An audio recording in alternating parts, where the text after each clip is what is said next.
ਸਤਿ ਸ਼੍ਰੀ ਅਕਾਲ ਜੀ। ਤੁਸੀਂ ਅਜੀਤ ਵੈਬ ਟੀਵੀ ਦੇਖ ਰਹੇ ਹੋ। ਮੈਂ ਹਾਂ ਸਵਰਨ ਸਿੰਘ ਟੈਣਾ ਤੇ ਹਰ ਰੋਜ਼ ਦੀ ਤਰ੍ਹਾਂ ਹੀ ਅਜੀਤ ਖਬਰਾਂ ਦਾ ਵਿਸ਼ੇਸ਼ ਬੁਲੇਟਿਨ ਲੈ ਕੇ ਹਾਜ਼ਰ ਹਾਂ। ਸਭ ਤੋਂ ਪਹਿਲਾਂ ਸੁਰਖੀਆਂ ਤੇ ਜਾ। ਪੰਜਾਬ ਪੁਲਿਸ ਦੀ ਵੱਡੀ ਕਾਰਵਾਈ, ਭਾਰੀ ਮਾਤਰਾ ਦੇ ਵਿੱਚ ਫੜਿਆ ਨਸ਼ਾ, 20 ਤਸਕਰ ਕਾਬੂ। ਖਰੜ ਦੇ ਵਿੱਚ ਪੁਲਿਸ ਤੇ ਗੈਂਗਸਟਰਾਂ ਦਰਮਿਆਨ ਮੁਕਾਬਲਾ, ਖੂੰਖਾਰ ਗੈਂਗਸਟਰ ਗਿਆਨ ਬੁੱਟਰ ਜ਼ਖਮੀ। ਉਦਯੋਗਾਂ ਨੂੰ ਨਿਵੇਸ਼ ਲਈ ਹੁਲਾਰਾ ਦੇਣ ਵਾਸਤੇ ਕੈਪਟਨ ਵੱਲੋਂ ਵੱਡੀਆਂ ਛੋਟਾਂ ਦਾ ਐਲਾਨ। ਕੈਬਨਿਟ ਮੰਤਰੀ ਸੁਖਜਿੰਦਰ ਸਿੰਘ ਰੰਧਾਵਾ ਨੇ ਅਕਾਲੀ ਦਲ ਨੂੰ ਕੀਤੇ ਤਿੱਖੇ ਸਵਾਲ ਤੇ ਪੰਜਾਬ ਦੇ ਵਿੱਚ ਕਰੋਨਾ ਨੇ ਧਾਰਿਆ ਭਿਆਨਕ ਰੂਪ। ਤੇ ਹੁਣ ਖਬਰਾਂ ਦਾ ਵਿਸਥਾਰ। ਬਰਨਾਲਾ ਪੁਲਿਸ ਨੇ ਨਸ਼ਾ ਤਸਕਰਾਂ ਦੇ ਉੱਤੇ ਕਾਰਵਾਈ ਕਰਦੇ ਹੋਏ 27,62,137 ਨਸ਼ੀਲੀਆਂ ਗੋਲੀਆਂ ਤੇ ਕੈਪਸੂਲਾਂ ਦੇ ਨਾਲ 70 ਲੱਖ ਤੇ 3,800 ਰੁਪਏ ਦੀ ਡਰੱਗ ਮਨੀ ਸਮੇਤ 20 ਨਸ਼ਾ ਤਸਕਰਾਂ ਨੂੰ ਕਾਬੂ ਕੀਤਾ ਹੈ। ਆਗਰਾ ਗੈਂਗ ਦੇ ਨਾਂ ਨਾਲ ਮਸ਼ਹੂਰ ਇਹ ਨਸ਼ਾ ਤਸਕਰ ਦੇਸ਼ ਦੇ 11 ਸੂਬਿਆਂ ਤੋਂ ਨਸ਼ਾ ਸਪਲਾਈ ਕਰਦੇ ਸਨ। ਪੁਲਿਸ ਨੇ ਇਹਨਾਂ ਤਸਕਰਾਂ ਨੂੰ ਦਿੱਲੀ, ਉੱਤਰ ਪ੍ਰਦੇਸ਼, ਹਰਿਆਣਾ ਤੇ ਪੰਜਾਬ ਦੇ ਵੱਖ-ਵੱਖ ਥਾਵਾਂ ਤੋਂ ਗ੍ਰਿਫਤਾਰ ਕੀਤਾ ਤੇ 5 ਗੱਡੀਆਂ ਵੀ ਬਰਾਮਦ ਕੀਤੀਆਂ ਨੇ। ਇਸ ਮਾਮਲੇ ਦਾ ਖੁਲਾਸਾ ਕਰਦੇ ਹੋਏ ਬਰਨਾਲਾ ਦੇ ਐਸਐਸਪੀ ਸੰਦੀਪ ਗੋਇਲ ਨੇ ਕਿਹਾ ਕਿ ਪੁਲਿਸ ਵੱਲੋਂ ਕੁਝ ਸਮਾਂ ਪਹਿਲਾਂ ਮਥੁਰਾ ਗੈਂਗ ਨੂੰ ਕਾਬੂ ਕਰਕੇ 44 ਲੱਖ ਦੇ ਕਰੀਬ ਨਸ਼ੀਲੀਆਂ ਗੋਲੀਆਂ ਤੇ 1.5 ਕਰੋੜ ਰੁਪਏ ਤੋਂ ਵੱਧ ਡਰੱਗ ਮਨੀ ਵੀ ਬਰਾਮਦ ਕੀਤੀ ਗਈ ਸੀ। ਇੱਕ ਗੈਂਗ ਹੈਗਾ ਜਿਹੜਾ ਆਗਰਾ ਗੈਂਗ ਦੇ ਨਾਮ ਦੇ ਆਪਰੇਟ ਕਰ ਰਿਹਾ ਹੈਗਾ, ਜਿਹੜਾ 11 ਸੂਬਿਆਂ ਵਿੱਚ, ਦੇਸ਼ ਦੇ ਲਗਭਗ 11 ਤੋਂ ਵੱਧ ਸੂਬਿਆਂ ਦੇ ਵਿੱਚ ਉਸਨੇ ਆਪਣਾ ਜਾਲ ਫੈਲਾਇਆ ਹੋਇਆ ਤੇ ਆਪਣੇ ਗੁਰਗਿਆਂ ਰਾਹੀਂ, ਆਪਣੇ ਏਜੰਟਾਂ ਰਾਹੀਂ, ਟਰਾਂਸਪੋਰਟਰਾਂ ਰਾਹੀਂ ਉਹ ਇਹਨਾਂ ਸਟੇਟਾਂ ਦੇ ਵਿੱਚ 10 ਤੋਂ 12 crore intoxicant tablets, capsules, injections per month market ਦੇ ਵਿੱਚ ਪੰਪ ਕਰ ਰਿਹਾ ਇਲੀਗਲ ਵੇ ਨਾਲ, ਗੈਰ ਕਾਨੂੰਨੀ ਢੰਗ ਨਾਲ। ਅਤੇ ਇਹਦੇ ਨਾਲ ਜਿਹੜਾ ਸਾਡਾ ਯੂਥ ਹੈ ਤੇ ਜਿਹੜੇ ਦੂਜੇ ਵਰਗ ਦੇ ਸੈਕਸ਼ਨ ਆਫ ਦੀ ਸੋਸਾਇਟੀ ਹੈਗੀ ਆ, ਉਹ ਇਸ ਤੇ ਨਸ਼ੇ ਦੀ ਗ੍ਰਿਫਤ ਵਿੱਚ ਆ ਰਹੇ ਨੇ। ਤਾਂ ਅਸੀਂ ਇਹਨਾਂ ਦਾ ਜਿਹੜਾ ਇੱਕ ਸਰਗਨਾ ਸੀਗਾ ਜਿਸ ਦਾ ਨਾਮ ਹਰੀਸ਼ ਹੈਗਾ, ਉਸ ਨੂੰ ਅਸੀਂ ਵੈਸਟ ਬੰਗਾਲ ਤੋਂ ਗ੍ਰਿਫਤਾਰ ਕਰਨ ਦੇ ਵਿੱਚ ਕਾਮਯਾਬ ਹੋਏ। ਉਹਦੇ ਨਾਲ ਸਬਸੀਕੁਐਂਟਲੀ ਅਸੀਂ ਕੜੀ ਨਾਲ ਕੜੀ ਜੋੜਦੇ ਹੋਏ ਕੁਝ ਗ੍ਰਿਫਤਾਰੀਆਂ ਯੂਪੀ 'ਚੋਂ ਕੀਤੀਆਂ ਹਨ, ਕੁਝ ਗ੍ਰਿਫਤਾਰੀਆਂ ਹਰਿਆਣੇ 'ਚੋਂ ਕੀਤੀਆਂ ਹਨ ਅਤੇ ਕਾਫੀ ਕੁਝ ਵੱਖ-ਵੱਖ ਜ਼ਿਲ੍ਹਿਆਂ ਦੇ ਵਿੱਚੋਂ, ਪੰਜਾਬ ਦੇ ਮੋਗਾ, ਜੰਡਿਆਲਾ, ਗੁਰੂ, ਅੰਮ੍ਰਿਤਸਰ, ਇੱਥੋਂ ਗ੍ਰਿਫਤਾਰੀਆਂ ਕੀਤੀਆਂ। ਕੁਝ ਇੱਥੋਂ ਲੋਕਲ ਵੀ ਗ੍ਰਿਫਤਾਰੀਆਂ ਬਰਨਾਲੇ ਤੋਂ ਵੀ ਹੋਈਆਂ। ਤਾਂ ਉਹਦੇ ਵਿੱਚ ਜਦੋਂ ਅਸੀਂ ਸਾਰਿਆਂ ਨਾਲ ਕੜੀਆਂ ਜੋੜੀਆਂ ਤਾਂ ਸਾਡੇ ਕੋਲ ਇਹ ਸਾਰਾ ਗੱਲ ਸਾਹਮਣੇ ਆਈ ਕਿ ਇਹ ਐਡਾ ਵੱਡਾ ਗੋਰਖ ਧੰਦਾ ਇਹ ਚਲਾ ਰਹੇ ਨੇ। ਹੁਣ ਤੱਕ ਦੀ ਤਫਤੀਸ਼ ਦੇ ਵਿੱਚ ਅਸੀਂ ਕੁੱਲ ਅਰਾਊਂਡ 20 ਲੋਕਾਂ ਨੂੰ ਗ੍ਰਿਫਤਾਰ ਕਰ ਚੁੱਕੇ, ਜਿਨ੍ਹਾਂ ਤੋਂ 70 ਲੱਖ ਤੋਂ ਵੱਧ ਦੀ ਡਰੱਗ ਮਨੀ ਬਰਾਮਦ ਹੋਈ ਹੈ। 27 ਲੱਖ ਤੋਂ ਵੱਧ ਦੇ ਇੰਟੌਕਸੀਕੈਂਟ ਡਰੱਗਸ, ਜਿਸ ਕੈਪਸੂਲਸ, ਗੋਲੀਆਂ ਤੇ ਇੰਜੈਕਸ਼ਨਸ ਰਿਕਵਰ ਹੋਏ ਨੇ। ਔਰ ਇਹਦੇ ਵਿੱਚ ਅਸੀਂ 5 ਵਹੀਕਲਸ ਵੀ ਰਿਕਵਰ ਕੀਤੇ ਨੇ ਇਸ ਆਪਰੇਸ਼ਨ ਦੇ ਵਿੱਚ। ਖਰੜ ਦੇ ਸਨੀ ਇਨਕਲੇਵ ਦੇ ਵਿੱਚ ਅੱਜ ਦੁਪਹਿਰ ਪੁਲਿਸ ਤੇ ਗੈਂਗਸਟਰਾਂ ਦਰਮਿਆਨ ਮੁਕਾਬਲਾ ਹੋਇਆ। ਮਿਲੀ ਜਾਣਕਾਰੀ ਦੇ ਮੁਤਾਬਕ ਅਮਨ ਹੋਮਜ਼ ਸੁਸਾਇਟੀ ਦੇ ਵਿੱਚ 11 ਦਿਨ ਤੋਂ ਗੈਂਗਸਟਰ ਰਹਿ ਰਹੇ ਸਨ। ਪੁਲਿਸ ਨੂੰ ਇਹਨਾਂ ਬਦਮਾਸ਼ਾਂ ਦੇ ਇੱਥੇ ਲੁਕੇ ਹੋਣ ਦੀ ਜਾਣਕਾਰੀ ਸੀ। ਜਦੋਂ ਪੁਲਿਸ ਇਹਨਾਂ ਨੂੰ ਗ੍ਰਿਫਤਾਰ ਕਰਨ ਪਹੁੰਚੀ ਤਾਂ ਗੈਂਗਸਟਰਾਂ ਵੱਲੋਂ ਪੁਲਿਸ ਦੇ ਉੱਤੇ ਫਾਇਰਿੰਗ ਸ਼ੁਰੂ ਕੀਤੀ ਗਈ। ਪੁਲਿਸ ਵੱਲੋਂ ਵੀ ਸੁਸਾਇਟੀ ਦੀ ਘੇਰਾਬੰਦੀ ਕਰਕੇ ਜਵਾਬੀ ਕਾਰਵਾਈ ਕੀਤੀ ਗਈ। ਪੁਲਿਸ ਨੇ ਗੋਲੀ ਚਲਾ ਕੇ 3 ਗੈਂਗਸਟਰਾਂ ਨੂੰ ਕਾਬੂ ਕਰ ਲਿਆ। ਇਸ ਮੁਕਾਬਲੇ ਦੇ ਵਿੱਚ ਇੱਕ ਖੂੰਖਾਰ ਗੈਂਗਸਟਰ ਗਿਆਨ ਬੁੱਟਰ ਜ਼ਖਮੀ ਹੋ ਗਿਆ। ਸਨੀ ਐਨਕਲੇਵ ਵਿਚਲੇ ਮੁਕਾਬਲੇ ਤੋਂ ਬਾਅਦ ਗੈਂਗਸਟਰ ਗਿਆਨ ਬੁੱਟਰ ਨੂੰ ਹਸਪਤਾਲ ਦੇ ਵਿੱਚ ਭਰਤੀ ਕਰਵਾਇਆ ਗਿਆ। ਸੂਤਰਾਂ ਦੇ ਮੁਤਾਬਕ ਇਸ ਸਾਂਝੇ ਆਪਰੇਸ਼ਨ ਦੇ ਵਿੱਚ ਪੰਜਾਬ ਪੁਲਿਸ ਦੀ ਓਕੂ ਯੂਨਿਟ, ਮੋਹਾਲੀ ਤੇ ਜਗਰਾਓਂ ਪੁਲਿਸ ਪਾਰਟੀ ਦੇ ਜਵਾਨ ਸ਼ਾਮਲ ਸਨ। ਕੋਵਿਡ ਮਹਾਮਾਰੀ ਦੇ ਚੱਲਦਿਆਂ ਸੂਬੇ ਦੇ ਵਿੱਚ ਨਿਵੇਸ਼ ਨੂੰ ਹੁਲਾਰਾ ਦੇਣ ਵਾਸਤੇ ਕੈਪਟਨ ਅਮਰਿੰਦਰ ਸਿੰਘ ਸਰਕਾਰ ਵੱਲੋਂ ਉਦਯੋਗਾਂ ਲਈ ਪੰਜਾਬ ਦੇ ਵਿੱਚ ਕਈ ਤਰ੍ਹਾਂ ਦੀਆਂ ਛੋਟਾਂ ਦਾ ਐਲਾਨ ਕੀਤਾ ਗਿਆ, ਜਿਸ ਦੇ ਵਿੱਚ ਬਿਨਾਂ ਨਿਰੀਖਣ ਦੇ ਕਾਨੂੰਨੀ ਮਨਜ਼ੂਰੀਆਂ ਦੀ ਮਿਆਦ ਵਧਾਉਣਾ ਵੀ ਸ਼ਾਮਲ ਹੈ।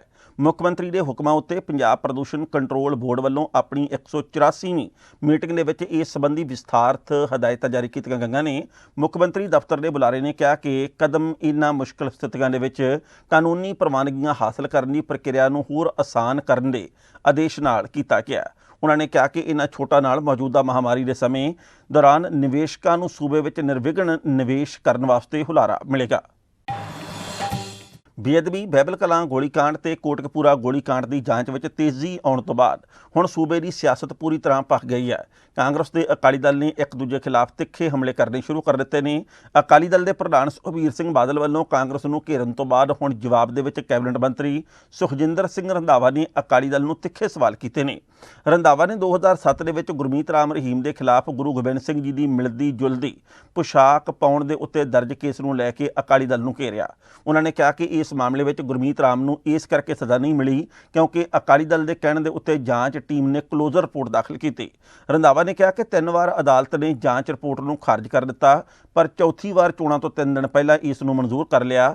ਰੰਧਾਵਾ ਨੇ ਜਿਸ ਤਰੀਕੇ ਨਾਲ ਜੱਜ ਵੱਲੋਂ ਰਿਪੋਰਟ ਮਨਜ਼ੂਰ ਕੀਤੀ ਗਈ ਉਹਦੇ ਉੱਤੇ ਵੀ ਸਵਾਲ ਚੁੱਕੇ ਨੇ। ਮੈਂ ਤੁਹਾਨੂੰ ਇਹ ਹੁਣ ਦੱਸਣਾ ਚਾਹੁੰਦਾ ਕਿ ਅਕਾਲੀ ਬੀਜੇਪੀ ਸਰਕਾਰ ਨੇ ਕਿਵੇਂ ਦੋਨਾਂ ਹੀ ਪਾਰਟੀਆਂ ਨੇ ਕਿਵੇਂ ਡੇਰਾ ਮੁਖੀ ਨੂੰ ਬਚਾਉਣ ਵਿੱਚ ਲੱਗੇ ਹੋਏ ਨੇ। 2015 'ਚ ਇਨਵੈਸਟੀਗੇਸ਼ਨ ਜਿਹੜੀ CBI ਨੂੰ ਦਿੱਤੀ ਗਈ ਸੀ, 2018 ਤੱਕ ਇਨਵੈਸਟੀਗੇਸ਼ਨ 3.5 ਸਾਲ CBI ਨੇ ਉਹਦੇ 'ਤੇ ਕੁਛ ਵੀ ਨਹੀਂ ਕੀਤਾ ਔਰ ਕਿਸੇ ਪਾਸੇ ਨਹੀਂ ਲਾਇਆ, ਨਾ ਕੋਈ ਚਲਾਨ ਪੇਸ਼ ਕੀਤਾ, ਨਾ ਕਿਸੇ ਨੂੰ ਕੱਢਿਆ ਅਤੇ ਨਾ ਕਿਸੇ ਨੂੰ ਉਹਦੇ 'ਚ ਇਨਵੋਲਵ ਕੀਤਾ। ਇਨ ਦਾ ਮੀਨ ਟਾਈਮ ਸਾਡੀ ਜਿਹੜੀ ਪੰਜਾਬ ਦੀ ਗਵਰਨਮੈਂਟ ਨੇ ਇਹਨਾਂ ਨੇ ਸ਼ੁਰੂ ਕਰ ਦਿੱਤੀ ਆਪਣੀ ਲਿਖਤ ਭੇਜਿਆ ਕਿ 6/9/2018 ਨੂੰ CBI ਕੋਲੋਂ ਇਨਵੈਸਟੀਗੇਸ਼ਨ ਜਿਹੜੀ ਆ ਅਸੀਂ ਕਿਹਾ ਕਿ ਵਿਧਾਨ ਸਭਾ 'ਚ ਪਾਸ ਕੀਤਾ ਅਤੇ CM ਸਾਹਿਬ ਨੇ ਲਿਖ ਕੇ ਭੇਜਿਆ ਕਿ ਇਹ ਜਿਹੜੀ ਇਨਵੈਸਟੀਗੇਸ਼ਨ ਆ ਇਹ ਜਿਹੜੀ ਅਸੀਂ CBI ਕੋਲ ਵਾਪਸ ਲੈਂਦੇ ਹਾਂ ਔਰ ਜਿਹੜੀ ਪੰਜਾਬ ਪੁਲਿਸ ਆ ਉਹ ਇਹਦੀ ਇਨਵੈਸਟੀਗੇਸ਼ਨ ਕਰੇਗੀ। ਅੱਜ ਜੇ ਆਪਾਂ ਗੱਲ ਕਰੀਏ ਕਿ ਉੱਥੇ ਬਠਿੰਡਾ ਜਿਹੜੀ ਕੋਤਵਾਲੀ ਪੁਲਿਸ ਸਟੇਸ਼ਨ ਹੈ ਉਹਦੇ 'ਚ ਜਿਹੜੀ ਡਰੈਸ ਆ, ਜਿਹੜਾ ਪੋਸ਼ਾਕ ਆ ਔਰ ਜਿਹੜੀ ਕਲਗੀ ਆ ਅੱਜ ਵੀ ਉੱਥੇ ਜਮ੍ਹਾਂ।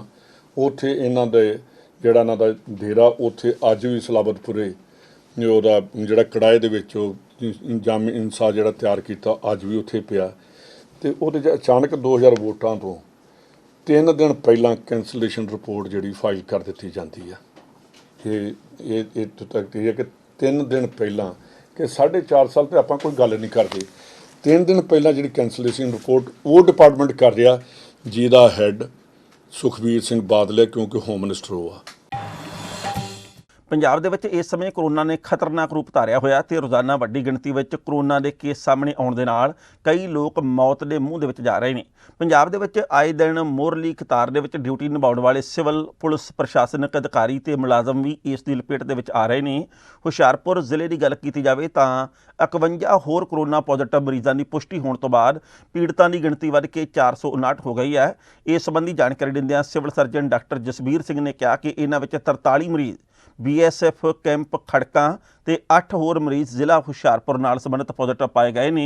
ਫਾਜ਼ਿਲਕਾ ਦੇ ਵਿੱਚ BSF ਦੇ 9 ਜਵਾਨਾਂ ਸਣੇ 22 ਹੋਰ ਨਵੇਂ ਕਰੋਨਾ ਵਾਇਰਸ ਦੇ ਮਾਮਲੇ ਸਾਹਮਣੇ ਆਏ ਨੇ, ਜਿਨ੍ਹਾਂ ਵਿੱਚ 10 ਫਾਜ਼ਿਲਕਾ, 9 ਅਬੋਹਰ, 5 ਜਲਾਲਾਬਾਦ ਨਾਲ ਸੰਬੰਧਿਤ ਨੇ। ਜਲੰਧਰ ਦੀ ਗੱਲ ਕੀਤੀ ਜਾਵੇ ਤਾਂ 57 ਮਰੀਜ਼ਾਂ ਦੀ ਕਰੋਨਾ ਰਿਪੋਰਟ ਪੋਜ਼ਿਟਿਵ ਮਿਲੀ ਹੈ। ਫਤਿਹਗੜ੍ਹ ਸਾਹਿਬ ਦੇ ਵਿੱਚ ਕਰੋਨਾ ਦੇ 7 ਨਵੇਂ ਮਾਮਲੇ ਸਾਹਮਣੇ ਆਏ ਨੇ। ਫਿਰੋਜ਼ਪੁਰ ਦੇ ਵਿੱਚ ਕਰੋਨਾ ਸ਼ੱਕੀਆਂ ਦੇ ਲਏ ਗਏ ਸੈਂਪਲਾਂ ਦੀਆਂ ਆਈਆਂ ਰਿਪੋਰਟਾਂ ਦੇ ਵਿੱਚ ਪੁਲਿਸ ਦੇ CID ਵਿੰਗ ਦੇ 7 ਮੁਲਾਜ਼ਮਾਂ ਸਮੇਤ 10 ਜਣਿਆਂ ਦੀ ਕਰੋਨਾ ਰਿਪੋਰਟ ਪੋਜ਼ਿਟਿਵ ਆਈ ਹੈ। ਗੱਲ ਜੇਕਰ ਮੋਗਾ ਜ਼ਿਲ੍ਹੇ ਦੀ ਕੀਤੀ ਜਾਵੇ ਤਾਂ 23 ਹੋਰ ਮਾਮਲਿਆਂ ਦੀ ਪੁਸ਼ਟੀ ਹੋਈ ਹੈ। ਇੰਡੀਅਨ ਪ੍ਰੀਮੀਅਰ ਲੀਗ 2020 ਦੀ ਸ਼ੁਰੂਆਤ UAE ਦੇ ਵਿੱਚ 19 ਸਤੰਬਰ ਤੋਂ ਹੋਵੇਗੀ ਤੇ ਇਸ ਦਾ ਫਾਈਨਲ 8 ਨਵੰਬਰ ਨੂੰ ਖੇਡਿਆ ਜਾਵੇਗਾ।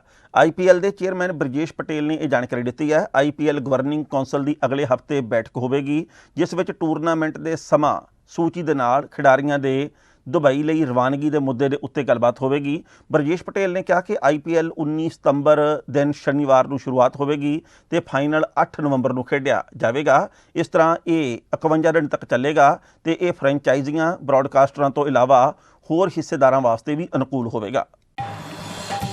ਮਹਾਰਾਸ਼ਟਰ ਦੇ ਵਿੱਚ ਪੜ੍ਹਾਈ ਜਾਣ ਵਾਲੀ 8ਵੀਂ ਜਮਾਤ ਦੀ ਇਤਿਹਾਸ ਦੀ ਕਿਤਾਬ ਨੇ ਨਵਾਂ ਵਿਵਾਦ ਛੇੜ ਦਿੱਤਾ ਹੈ। ਇਸ ਕਿਤਾਬ ਦੇ ਵਿੱਚ ਲਿਖਿਆ ਗਿਆ ਕਿ 1931 ਦੇ ਵਿੱਚ ਸ਼ਹੀਦ ਭਗਤ ਸਿੰਘ ਤੇ ਰਾਜਗੁਰੂ ਦੇ ਨਾਲ ਕੁਰਬਾਨ ਹੁਸੈਨ ਨੂੰ ਫਾਂਸੀ ਦਿੱਤੀ ਗਈ ਸੀ, ਜਦਕਿ ਸੱਚਾਈ ਤੋਂ ਸਾਰੇ ਵਾਕਫ ਨੇ ਕਿ ਇਹਨਾਂ ਦੋਵਾਂ ਮਹਾਨ ਸ਼ਹੀਦਾਂ ਦੇ ਨਾਲ ਸੁਖਦੇਵ ਥਾਪਰ ਨੂੰ ਸ਼ਹੀਦ ਕੀਤਾ ਗਿਆ ਸੀ।